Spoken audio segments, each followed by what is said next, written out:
بعد تقديم الجزائر والمغرب ترشيحهما لمنصب النائب الأول لرئيس الاتحاد الإفريقي، لم تدخر القيادة الجزائرية جهدا في قطع الطريق أمام نظام المخزن المغربي، والذي بات جليا أن هدفه من نيل هذا المنصب هو تعزيز نفوذه داخل المنظمة الإفريقية لخدمة سياسته الخاصة باستعمار الصحراء الغربية من جهة، ومن جهة أخرى لزرع البلبلة والانقسام داخل الاتحاد الإفريقي تنفيذا لإملاءات وتوجيهات الكيان الصهيوني، خصوصا بعد طرد وفده قبل 6 أسابيع خلال القمة التي انعقدت في العاصمة الإثيوبية، وهو ما ترفضه الجزائر جملة وتفصيلا، حيث وجه رئيس الجمهورية عبد المجيد تبون رسالة قبل أيام إلى الاجتماع رفيع المستوى لمجلس الأمن، والتي أكد من خلالها سعي الجزائر لمساندة جيرانها ودول القارة الإفريقية في حربها ضد الإرهاب،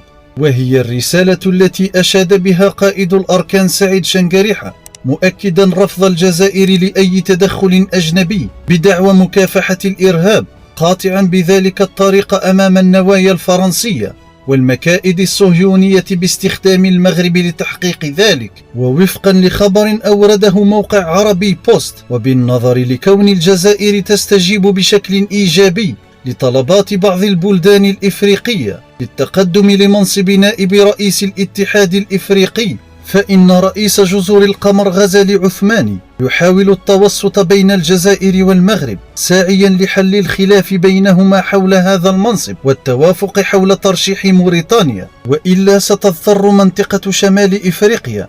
لإفساح الطريق لمرشح منطقة جنوب إفريقيا لتولي هذا المنصب. ويبقى الهدف الرئيسي للجزائر هو منع الكيان الصهيوني من التغلغل عن طريق ممثله في شمال إفريقيا المغرب.